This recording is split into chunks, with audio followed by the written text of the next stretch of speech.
Hello friends, तो आप लोग कैसे हैं। स्वागत है आपको मेरा इस जीके जीएस के नए वीडियो में। आज का यह वीडियो आपके लिए काफ़ी इम्पोर्टेंट होने वाला है। जो आपके लिए मैं लाया हूँ 40 प्लस जीके जीएस का क्वेश्चन है, जो आपके हाल फिलहाल के एग्जामों में काफ़ी बार बार पूछे जाते हैं। इसलिए वीडियो को ज़्यादा देरी न करते हुए चलिए वीडियो को स्टार्ट करते हैं। क्वेश्चन नंबर 1 की ओर बढ़ते हैं। क्वेश्चन नंबर एक में पूछा जा रहा है, भारत में अंडमान और निकोबार तथा लक्षद्वीप सहित मुख्य भूमि के समुद्र तट की कुल लंबाई कितनी है। भारत में अंडमान और निकोबार तथा लक्षद्वीप सहित मुख्य भूमि के समुद्र तट की कुल लंबाई कितनी है। तो क्वेश्चन नंबर 1 का आपका राइट आंसर हो जाएगा सी हो जाएगा। क्वेश्चन नंबर 1 का सी आपका करेक्ट आंसर हो जाएगा 75 से 16.6 किलोमीटर। चलिए क्वेश्चन नंबर 2 की ओर बढ़ेंगे। काफ़ी इम्पोर्टेंट प्रश्न है। जो भी छात्र क्लास में जुड़ गए हैं काफ़ी ध्यान से देखिएगा और कमेंट में 1 का उत्तर क्या होगा, 2 का क्या होगा, इस प्रकार कमेंट कर कीजिएगा। इससे आपको आधा से ज़्यादा क्वेश्चन इसी प्रकार याद हो जाते हैं। चलिए क्वेश्चन नंबर 2 की ओर बढ़ते हैं। क्वेश्चन नंबर 2 में पूछा जा रहा है, बिहार केसरी के नाम से किसे जाना जाता है। बताइए दोस्तों, आप काफ़ी आसान क्वेश्चन है, बिहार केसरी के नाम से किसे जाना जाता है। तो क्वेश्चन नंबर 2 का आपका राइट आंसर हो जाएगा बी हो जाएगा, श्री कृष्ण सिन्हा।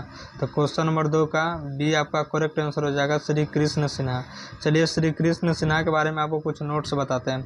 नोट्स में है, श्री कृष्ण सिन्हा को बिहार केसरी और श्री बाबू के नाम से भी जाना जाता है। काफ़ी इम्पोर्टेंट प्रश्न है। श्री कृष्ण सिन्हा को बिहार केसरी और श्री बाबू के नाम से भी जाना जाता था।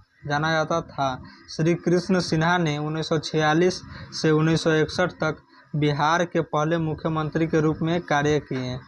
श्री कृष्ण सिन्हा बिहार के केसरी और श्री बाबू के नाम से जाने जाते हैं। किस किस नाम से जाने जाते हैं?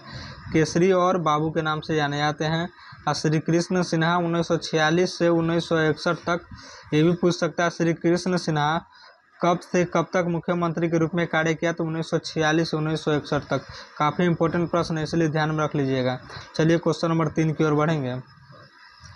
क्वेश्चन नंबर 3 में पूछा जा रहा है, भारतीय संविधान का निम्नलिखित में से कौन सा उपबंध कनाडा के संविधान से लिया गया है। भारतीय संविधान का निम्नलिखित में से कौन सा उपबंध कनाडा के संविधान से लिया गया है। तो क्वेश्चन नंबर 3 का आपका राइट आंसर हो जाएगा सी हो जाएगा, उच्चतम न्यायालय का परामर्शदायी क्षेत्राधिकार। उच्चतम न्यायालय का परामर्शदायी क्षेत्राधिकार। तो क्वेश्चन नंबर 3 का सी आपका करेक्ट आंसर हो जाएगा। चलिए क्वेश्चन नंबर 4 की ओर बढ़ेंगे।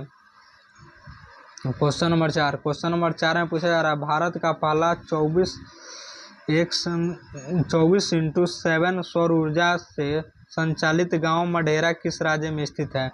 भारत का पहला 24x7 सौर ऊर्जा से संचालित गांव मढेरा किस राज्य में स्थित है। तो क्वेश्चन नंबर 4 का आपका राइट आंसर हो जाएगा बी हो जाएगा, गुजरात। क्वेश्चन नंबर 4 का बी आपका करेक्ट आंसर हो जाएगा, गुजरात। क्वेश्चन नंबर 4 का बी आपका करेक्ट आंसर हो जाएगा, गुजरात। चलिए क्वेश्चन नंबर 5 की ओर बढ़ेंगे। मढेरा गांव, इसका नोट्स है, मढेरा गांव चालुक्य युग के सूर्य मंदिर के लिए भी प्रसिद्ध है। मढेरा गांव जो है चालुक्य युग के सूर्य मंदिर के लिए प्रसिद्ध है। चलिए क्वेश्चन नंबर 5 की ओर बढ़ेंगे। क्वेश्चन नंबर 5 में पूछा जा रहा है, कर्क रेखा 20 से 30 डिग्री एन भारत के किस राज्य से होकर गुजरती है। बताइए दोस्तों, आप कर्क रेखा जो है 20 से 30 डिग्री एन भारत के किस राज्य से होकर गुजरती है। तो क्वेश्चन नंबर 5 का आपका राइट आंसर हो जाएगा सी हो जाएगा, छत्तीसगढ़। क्वेश्चन नंबर 5 का सी आपका राइट आंसर हो जाएगा, छत्तीसगढ़। इसके बारे में कुछ नोट्स हैं, हम आपको नीचे की ओर बताते हैं। कर्क रेखा जो है भारत के 8 राज्यों से होकर गुजरती है। कर्क रेखा भारत के कितने राज्यों से होकर गुजरती है। तो 8 राज्यों से होकर गुजरती है। गुजरात, इसमें 8 राज्य के नाम है, गुजरात, जसदन, राजस्थान, कालिंजर, मध्य प्रदेश, शाजापुर, छत्तीसगढ़, सोनहत, झारखंड, लोहरदगा, पश्चिम बंगाल, कृष्णनगरा, त्रिपुरा, उदयपुर और मिजोरम, चंफाई। तो ये 8 राज्यों से होकर गुजरता है। कर्क रेखा किन किन राज्यों से होकर गुजरता है। तो 8 राज्यों से, इसमें राजस्थान, मध्य प्रदेश, छत्तीसगढ़, झारखंड, पश्चिम बंगाल और मिजोरम है। चलिए क्वेश्चन नंबर 6 की ओर बढ़ेंगे। क्वेश्चन नंबर 6 में पूछा जा रहा है, वर्ली। वर्ली चित्रकला भारत के किस राज्य लोक चित्रकला है? वर्ली जो चित्रकला भारत के किस राज्य लोक चित्रकला है? तो क्वेश्चन नंबर 6 का आपका राइट आंसर हो जाएगा डी हो जाएगा, महाराष्ट्र। क्वेश्चन नंबर 6 का डी आपका करेक्ट आंसर हो जाएगा, महाराष्ट्र। चलिए क्वेश्चन नंबर 7 की ओर बढ़ेंगे। क्वेश्चन नंबर 7 में पूछा जा रहा है, कौन सा भारतीय वित्तीय संस्था शेयर बाजार में निवेशकों की सुरक्षा करता है? कौन सा भारतीय वित्तीय संस्था शेयर बाजार में निवेशकों की सुरक्षा करता है? तो क्वेश्चन नंबर 7 का आपका राइट आंसर हो जाएगा सी हो जाएगा, भारतीय प्रतिभूति और विनिमय बोर्ड। भारतीय प्रतिभूति और विनिमय बोर्ड। तो क्वेश्चन नंबर 7 का सी आपका करेक्ट आंसर हो जाएगा। चलिए क्वेश्चन नंबर 8 की ओर बढ़ेंगे। क्वेश्चन नंबर 8 में पूछा जा रहा है, निम्नलिखित में किस शहर ने 2022 में लगातार छठी बार भारत के सबसे स्वच्छ शहर का पुरस्कार जीता है? निम्नलिखित में किस शहर ने 2022 में लगातार छठी बार भारत के स्वच्छ शहर का पुरस्कार जीता है? तो क्वेश्चन नंबर 8 का आपका राइट आंसर हो जाएगा डी हो जाएगा, इंदौर। क्वेश्चन नंबर 8 का डी आपका करेक्ट आंसर हो जाएगा, इंदौर। किसने छठी बार भारत के स्वच्छ शहर का पुरस्कार जीता है? तो इंदौर आपका जीता है। चलिए क्वेश्चन नंबर 9 की ओर बढ़ेंगे। क्वेश्चन नंबर 9 में पूछा जा रहा है, भारत के किस राज्य के मुख्यमंत्री ने फुटबॉल की संस्कृति को जमीनी स्तर पर ले जाने के लिए किस राज्य में फुटबॉल फॉर ऑल लॉन्च किया? भारत के किस राज्य के मुख्यमंत्री ने फुटबॉल की संस्कृति को जमीनी स्तर पर ले जाने के लिए राज्य में फुटबॉल फॉर ऑल लॉन्च किया? तो क्वेश्चन नंबर 9 का आपका राइट आंसर हो जाएगा डी हो जाएगा, ओडिशा। क्वेश्चन नंबर 9 का डी आपका करेक्ट आंसर हो जाएगा, ओडिशा। चलिए क्वेश्चन नंबर 10 की ओर बढ़ेंगे। 9 का आपका नोट्स में फुटबॉल जो फॉर ऑल कार्यक्रम फीफा द्वारा ओडिशा में Kalinga institute of industrial technology और Kalinga institute of social sciences किसके साथ साझेदारी में शुरू किया था? करीब 2000 स्कूलों में 43,000 से ज़्यादा फुटबॉल बच्चों को बांटी गई। फुटबॉल फॉर ऑल कार्यक्रम फीफा द्वारा ओडिशा में Kalinga institute of industrial technology और Kalinga institute of social sciences किसके साथ साझेदारी में शुरू किया था? किसके साथ शुरू किया था? तो Kalinga institute of social sciences किसके साथ साझेदारी में शुरू किया था? करीब 2000 स्कूलों में 43,000 से ज़्यादा फुटबॉल बच्चों के बांटी गई। चलिए क्वेश्चन नंबर 10 की ओर बढ़ेंगे। क्वेश्चन नंबर 10 में पूछा जा रहा है, निम्नलिखित में से किसने यूएस ओपन 2022 के पुरुष एकल का खिताब जीता? निम्नलिखित में से किसने यूएस ओपन 2022 के पुरुष एकल का खिताब जीता? तो क्वेश्चन नंबर 10 का आपका राइट आंसर हो जाएगा डी हो जाएगा, कार्लोस अल्कारेज आपका राइट आंसर हो जाएगा। क्वेश्चन नंबर 10 आपका काफ़ी इंपॉर्टेंट प्रश्न है, यूएस ओपन 2022 में पुरुष एकल खिताब जीता। कौन सी किताब जीता? तो पुरुष एकल खिताब जीता कार्लोस अल्कारेज। चलिए क्वेश्चन नंबर 10 का डी आपका करेक्ट आंसर हो जाएगा। क्वेश्चन नंबर 11 की ओर बढ़ेंगे। क्वेश्चन नंबर 11 में पूछा जा रहा है, महात्मा गांधी ने किस वर्ष किसानों के समर्थन में गुजरात के खेड़ा जिले में एक सत्याग्रह का आयोजन किया था? महात्मा गांधी ने किस वर्ष किसानों के समर्थन में गुजरात के खेड़ा जिले में एक सत्याग्रह आयोजन किया था? तो क्वेश्चन नंबर 11 का आपका राइट आंसर हो जाएगा डी हो जाएगा, 1918। क्वेश्चन नंबर 11 का डी आपका करेक्ट आंसर हो जाएगा, 1918। चलिए क्वेश्चन नंबर 12 की ओर बढ़ेंगे। क्वेश्चन नंबर 12 में पूछा जा रहा है, निम्नलिखित में किसने न्यूट्रॉन की खोज की थी? निम्नलिखित में से किसने न्यूट्रॉन की खोज की थी? तो क्वेश्चन नंबर 12 का आपका राइट आंसर हो जाएगा जेम्स चैडविक। क्वेश्चन नंबर 12 का ये आपका करेक्ट आंसर हो जाएगा, जेम्स चैडविक नामक व्यक्ति ने न्यूट्रॉन की खोज की थी। चलिए क्वेश्चन नंबर 13 की ओर बढ़ेंगे। क्वेश्चन नंबर 12 का नोट्स है आपको, जेम्स चैडविक ने 1932 में न्यूट्रॉन की खोज की थी और न्यूट्रॉन की खोज के लिए जेम्स चैडविक को 1935 में भौतिकी को नोबेल पुरस्कार प्रदान किया गया था। कौन सा पुरस्कार प्रदान किया था? नोबेल पुरस्कार। अब कब खोज किए थे? तो 1932 में। चलिए क्वेश्चन नंबर आगे की ओर बढ़ेंगे। क्वेश्चन नंबर 13 में पूछा जा रहा है जिनोधर पहाड़ियाँ किस भारतीय राज्य केंद्र शासित प्रदेश में स्थित है। धिनोधर पहाड़ियाँ जो किस भारतीय राज्य केंद्र शासित प्रदेश में स्थित है। तो क्वेश्चन नंबर 13 का आपका राइट आंसर हो जाएगा सी हो जाएगा गुजरात। क्वेश्चन नंबर 13 का सी आपका करेक्ट आंसर हो जाएगा गुजरात। धिनोधर पहाड़ियाँ कुछ नोट्स हैं। धिनोधर एक पर्यटक हिल स्टेशन और तीर्थ स्थान है। धिनोधर एक पर्यटक हिल स्टेशन और तीर्थ स्थान है। गुजरात की अन्य जो पहाड़ियाँ हैं चोटीला, पावगढ़, पलिताना, सपुतारा, गिरनार, बरदो, गबड़। क्या धिनोधर पहाड़ियाँ किस राज्य केंद्र शासित प्रदेश में स्थित है। तो आपका क्वेश्चन नंबर 13 का आपका राइट आंसर हो जाएगा सी हो जाएगा गुजरात। ये जो धिनोधर एक पर्यटक हिल स्टेशन और तीर्थ स्थान है। गुजरात की अन्य पहाड़ियाँ चोटीला, पावगढ़, पलिताना, सपुतारा, गिरनार, बरदो, गबड़। याद रखिएगा जो ऑप्शन में आपको ये भी दे सकते हैं गुजरात की अन्य पहाड़ियाँ कैसी है। तो चोटीला है, पावगढ़ है, पलिताना है, सपुतारा, गिरनार, बरदो, गबड़। चलिए क्वेश्चन नंबर 14 की ओर बढ़ेंगे। क्वेश्चन नंबर 14 में पूछा जा रहा है निम्नलिखित में से किस वनस्पति जगत के पौधों को शैवाल के नाम से जाना जाता है। निम्नलिखित में किस वनस्पति जगत के पौधों को शैवाल के नाम से जाना जाता है। तो क्वेश्चन नंबर 14 का आपका राइट आंसर हो जाएगा डी हो जाएगा थैलेफाइटा। क्वेश्चन नंबर 14 का डी आपका करेक्ट आंसर हो जाएगा थैलेफाइटा। चलिए क्वेश्चन नंबर 15 की ओर बढ़ेंगे। क्वेश्चन नंबर 15 में पूछा जा रहा है निम्नलिखित में से किस फिल्म को 2022 में बेस्ट फिल्म पॉपुलर चॉइस को फिल्म फेयर पुरस्कार मिला था।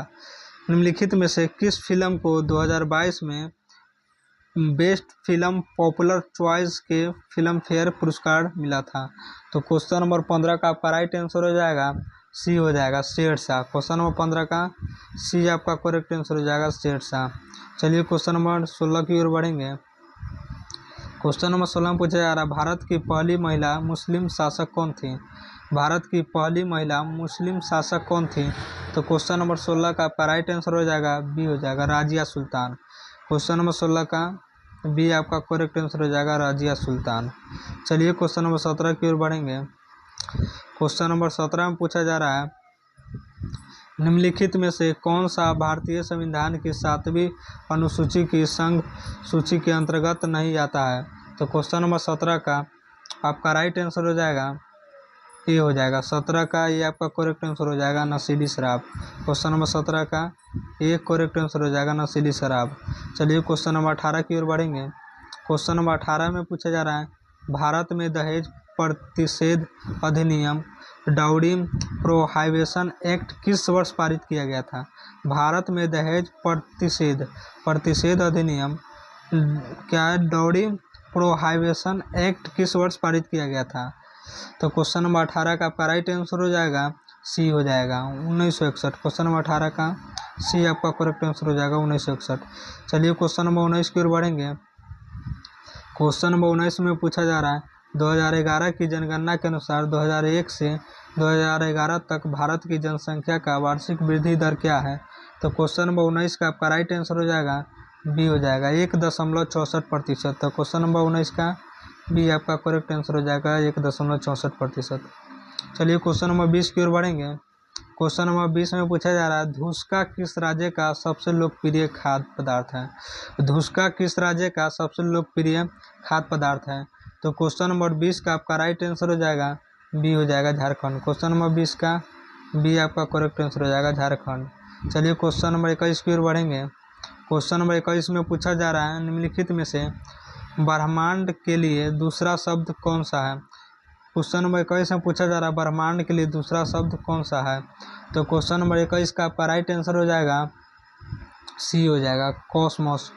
ब्रह्मांड के लिए दूसरा शब्द क्या है तो कॉस्मोस है। तो क्वेश्चन नंबर 21 का सी आपका करेक्ट आंसर हो जाएगा कॉस्मोस। चलिए क्वेश्चन नंबर 22 की ओर बढ़ेंगे। क्वेश्चन नंबर 22 में पूछा जा रहा है निम्नलिखित में से किस तारामंडल को शिकारी भी कहा जाता है। निम्नलिखित में किस तारामंडल को शिकारी भी कहा जाता है। तो क्वेश्चन नंबर 22 का आपका राइट आंसर हो जाएगा डी हो जाएगा ओरायन। क्वेश्चन नंबर 22 का डी ओरायन आपका राइट आंसर हो जाएगा। ओरायन जो एक विख्यात तारामंडल है जिसे हम सर्दियों में ओरायन जो है एक विख्यात तारामंडल है। ओरायन एक विख्यात तारामंडल है जिसे हम सर्दियों में मध्य रात्रि में देख सकते हैं। जिसे सर्दियों और मध्य रात्रि में हम देख सकते हैं। यह आकाश में सर्वाधिक भव्य तारामंडलों में गिना जाता है। इसमें से 7 अथवा 8 चमकीले तारे हैं। ओरायन जो एक विख्यात तारामंडल है जिसे हम सर्दियों में मध्य रात्रि में देख सकते हैं। यह आकाश में सर्वाधिक भव्य तारामंडलों में गिना जाता है। इसमें 7 अथवा 8 चमकीले तारे हैं। चलिए क्वेश्चन में आगे की ओर बढ़ेंगे। क्वेश्चन नंबर आगे में है क्वेश्चन नंबर 23। निम्नलिखित में से किन तरीकों प्रक्रमों द्वारा ऊष्मा स्थानांतरण के लिए किसी मध्य की आवश्यकता नहीं होती। निम्नलिखित में से किन तरीकों प्रक्रमों द्वारा ऊष्मा स्थानांतरण के लिए किसी माध्यम की आवश्यकता नहीं होती। तो क्वेश्चन नंबर 23 का आपका राइट आंसर हो जाएगा डी हो जाएगा। क्वेश्चन नंबर 23 का डी आपका करेक्ट आंसर हो जाएगा विकिरण।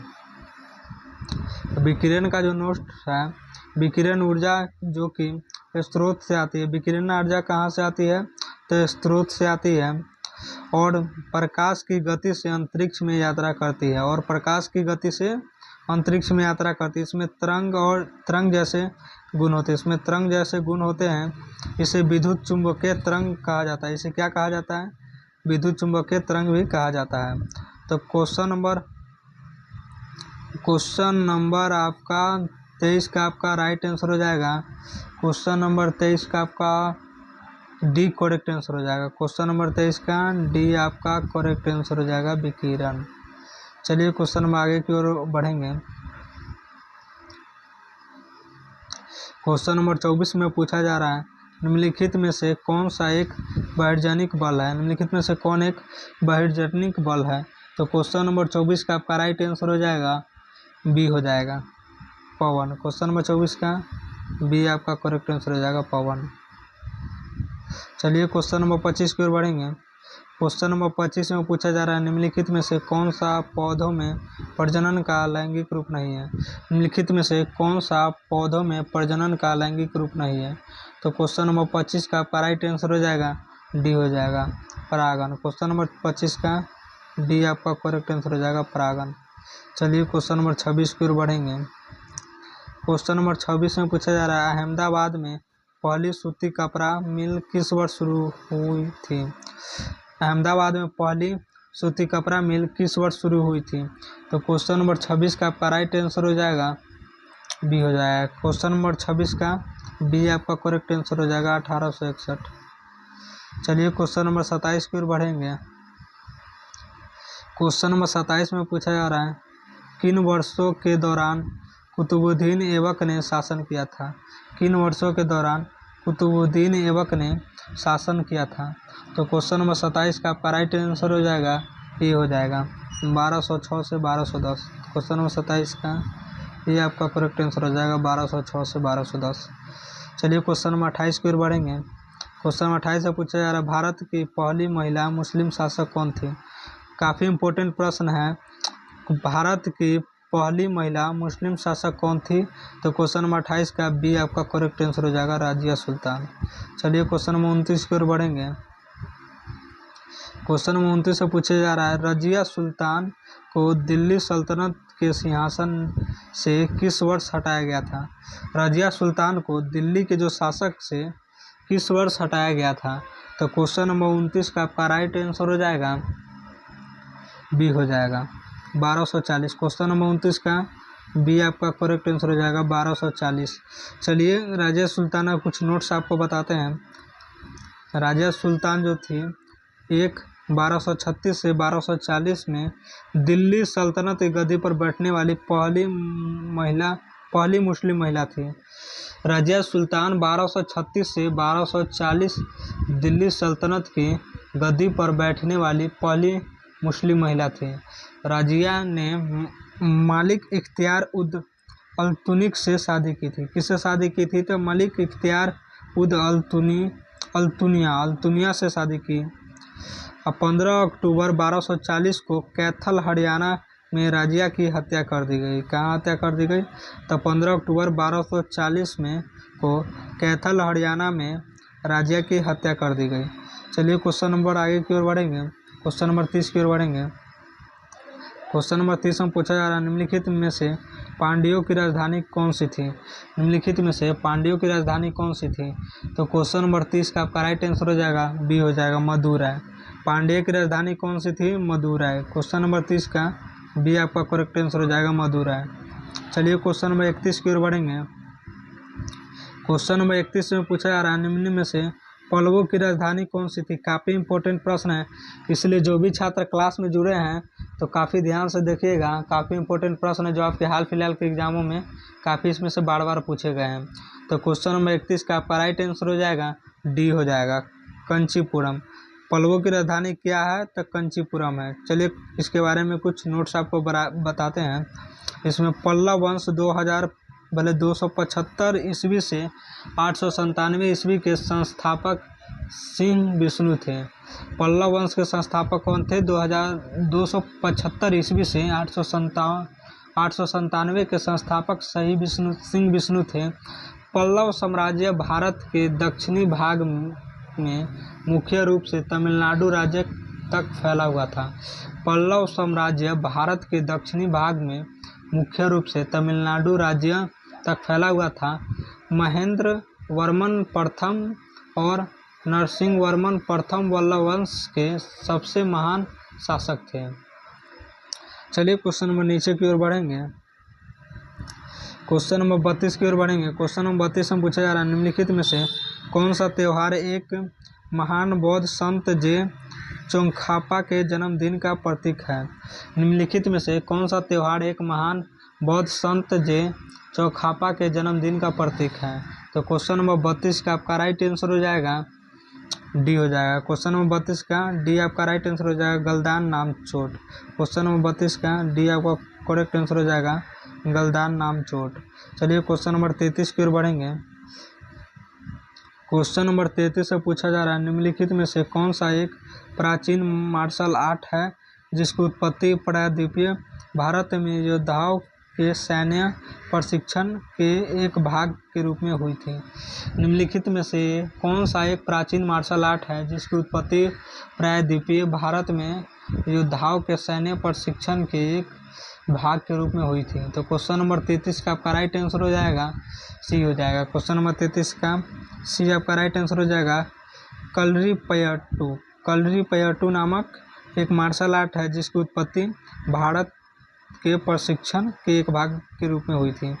तो क्वेश्चन नंबर 33 का सी आपका सी है, सी आपका करेक्ट आंसर हो जाएगा, कलरीपयट्टू। कलरीपयट्टू ध्यान रखिएगा, काफ़ी इंपॉर्टेंट प्रश्न था ये भी। चलिए क्वेश्चन नंबर 34 की ओर बढ़ेंगे। क्वेश्चन नंबर 34 से पूछा जा रहा है, पिट्स इंडिया एक्ट किस वर्ष पारित किया गया था? पिट्स इंडिया एक्ट किस वर्ष पारित किया गया था? तो क्वेश्चन नंबर 34 का आपका राइट आंसर हो जाएगा डी हो जाएगा, 1784। क्वेश्चन नंबर 34 का डी आपका करेक्ट आंसर हो जाएगा, 1784। इसका कुछ नोट्स हैं। पिट्स इंडिया जो थे, पिट्स इंडिया एक्ट को ईस्ट इंडिया कंपनी के एक्ट 1784 भी कहा जाता है। पिट्स इंडिया कंपनी एक्ट को 1784 भी कहा जाता है। पिट्स इंडिया एक्ट का नाम ब्रिटिश प्रधानमंत्री विलियम पिट द यंगर के नाम पर रखा गया था। किस नाम पर रखा गया था? तो पिट द यंगर के नाम पर रखा गया था। चलिए क्वेश्चन नंबर 35 की ओर बढ़ेंगे। क्वेश्चन नंबर 35 से पूछा जा रहा है, भारतीयों का हथियार रखने से रोकने वाला आर्म्स एक्ट किस वर्ष पारित किया गया था? भारतीयों को हथियार रखने से रोकने वाला आर्म्स एक्ट किस वर्ष पारित किया गया था? क्वेश्चन नंबर 35 का आपका राइट आंसर हो जाएगा बी हो जाएगा। क्वेश्चन नंबर 35 का बी आपका करेक्ट आंसर हो जाएगा, 1878। क्वेश्चन नंबर 35 का बी आपका करेक्ट आंसर हो जाएगा, 1878। चलिए क्वेश्चन नंबर 36 की ओर बढ़ेंगे। क्वेश्चन नंबर 36 से पूछा जा रहा है, ब्रिटिश ईस्ट इंडिया कंपनी की ओर से प्लासी के युद्ध का नेतृत्व किसने किया था? ब्रिटिश ईस्ट इंडिया कंपनी की ओर से प्लासी के युद्ध का नेतृत्व किसने किया था? तो क्वेश्चन नंबर 36 का आपका राइट आंसर हो जाएगा सी हो जाएगा, रॉबर्ट क्लाइव। तो क्वेश्चन नंबर 36 का सी आपका राइट आंसर हो जाएगा रॉबर्ट क्लाइव। चलिए क्वेश्चन नंबर 37 की ओर बढ़ेंगे। क्वेश्चन नंबर 37 से पूछा जा रहा है, निम्नलिखित में से किसने हड़प नीति, विलियम नीति, the doctrine of the lapse के नाम से जानी जाने वाली नीति अपनाई थी।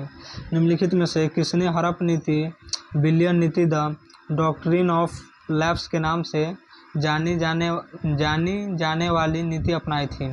तो क्वेश्चन नंबर 37 का आपका राइट आंसर हो जाएगा सी हो जाएगा, लॉर्ड हेस्टिंग्स। तो क्वेश्चन नंबर 37 का सी आपका करेक्ट आंसर हो जाएगा। चलिए क्वेश्चन नंबर 38 की ओर बढ़ेंगे। क्वेश्चन नंबर 38 से पूछा जा रहा है, 1793 में जब बंगाल में इस्तमरारी बंदोबस्त लागू किया गया था तब उसका गवर्नर जनरल कौन था। 1793 में जब बंगाल में इस्तमरारी बंदोबस्त लागू किया गया था तब उसका गवर्नर जनरल कौन था। तो क्वेश्चन नंबर 38 का आपका राइट आंसर हो जाएगा ये हो जाएगा। क्वेश्चन नंबर 38 का चार्ल्स कार्नवालिस आपका करेक्ट आंसर हो जाएगा 38 का ए। चलिए क्वेश्चन नंबर 39 की ओर बढ़ेंगे। क्वेश्चन नंबर 39 से पूछा जा रहा है, भारत के संविधान में किस देश के संविधान में से कोई विशेषता नहीं ली गई है। भारत के संविधान में किस देश के संविधान से कोई विशेषता नहीं ली गई है। तो क्वेश्चन नंबर 39 का आपका राइट आंसर हो जाएगा सी हो जाएगा, चीन। क्वेश्चन नंबर 39 का सी आपका करेक्ट आंसर हो जाएगा, चीन। चलिए क्वेश्चन नंबर 40 की ओर बढ़ेंगे। क्वेश्चन नंबर 40 में पूछा जा रहा है, भारतीय संविधान का कौन सा अनुच्छेद कार्यपालिका से न्यायपालिका के पृथक्करण से संबंधित है। भारतीय संविधान का कौन सा अनुच्छेद कार्यपालिका से न्यायपालिका के पृथक्करण से संबंधित है। तो क्वेश्चन नंबर 40 का आपका राइट आंसर हो जाएगा डी हो जाएगा। क्वेश्चन नंबर 40 का डी आपका करेक्ट आंसर हो जाएगा, अनुच्छेद 50। चलिए क्वेश्चन नंबर 41 की ओर बढ़ेंगे। क्वेश्चन नंबर 41 में पूछा जा रहा है, निम्नलिखित में से कौन से मुद्दे भारतीय संविधान के अनुच्छेद 17 द्वारा रद्द कर दिए गए हैं। क्वेश्चन में 41 से पूछा जा रहा है, निम्नलिखित में से कौन से मुद्दे भारतीय संविधान के अनुच्छेद 17 द्वारा रद्द कर दिए गए हैं। तो क्वेश्चन नंबर 41 का आपका राइट आंसर हो जाएगा ये हो जाएगा। क्वेश्चन नंबर 41 का अस्पृश्यता आपका करेक्ट आंसर हो जाएगा। क्वेश्चन नंबर 41 का अस्पृश्यता करेक्ट आंसर हो जाएगा, जिसे हम अंग्रेजी में ऑटो कैविटी भी कहते हैं, अस्पृश्यता। चलिए क्वेश्चन नंबर 42 की ओर बढ़ेंगे। क्वेश्चन नंबर 42 से पूछा जा रहा है, भारत में आयुध अधिनियम किस वर्ष पारित किया गया था। भारत में आयुध अधिनियम किस वर्ष पारित किया गया था। तो क्वेश्चन नंबर 42 का आपका राइट आंसर हो जाएगा, क्वेश्चन नंबर 42 का आपका सी करेक्ट आंसर हो जाएगा, 1959। चलिए क्वेश्चन नंबर 43 की ओर बढ़ेंगे। क्वेश्चन नंबर 43 में पूछा जा रहा है, प्रसिद्ध उपन्यास दुर्गेश नंदिनी किसने लिखा था। प्रसिद्ध उपन्यास दुर्गेश नंदिनी किसने लिखा था। तो क्वेश्चन नंबर 43 का आपका राइट आंसर हो जाएगा सी हो जाएगा, बंकिम चंद्र चटर्जी और बंकिम चंद्र चट्टोपाध्याय के नाम से जाने जाते हैं इनको। क्वेश्चन नंबर 43 का सी आपका करेक्ट आंसर हो जाएगा। चलिए क्वेश्चन नंबर 44 की ओर बढ़ेंगे। क्वेश्चन नंबर 44 में पूछा जा रहा है, निम्नलिखित में से किसने द प्रेगनेंसी बाइबल पुस्तक लिखी है। निम्नलिखित में किसने द प्रेगनेंसी बाइबल पुस्तक लिखी है। तो क्वेश्चन नंबर 44 का आपका राइट आंसर हो जाएगा डी हो जाएगा, करीना कपूर। निम्नलिखित में किसने द प्रेगनेंसी बाइबल पुस्तक लिखी है, तो करीना कपूर। क्वेश्चन नंबर 44 का डी आपका करेक्ट आंसर हो जाएगा, करीना कपूर। चलिए क्वेश्चन नंबर 45 की ओर बढ़ेंगे। क्वेश्चन नंबर 45 से पूछा जा रहा है, निम्नलिखित में से कौन सा वाद्य यंत्र ठोस यंत्र है। निम्नलिखित में से कौन सा वाद्य यंत्र ठोस यंत्र है। तो क्वेश्चन नंबर 45 का आपका राइट आंसर हो जाएगा बी हो जाएगा, घनवाद आपका करेक्ट आंसर हो जाएगा। 45 का बी आपका करेक्ट आंसर हो जाएगा। चलिए क्वेश्चन नंबर 46 की ओर बढ़ेंगे। क्वेश्चन नंबर 46 से पूछा जा रहा है, डेविस कप निम्नलिखित में किस खेल से संबंधित है। बताइए दोस्तों आप, डेविस कप जो है निम्नलिखित में से किस खेल से संबंधित है। तो क्वेश्चन नंबर 46 का आपका राइट आंसर हो जाएगा डी, टेनिस से। टेनिस से आपका करेक्ट आंसर हो जाएगा।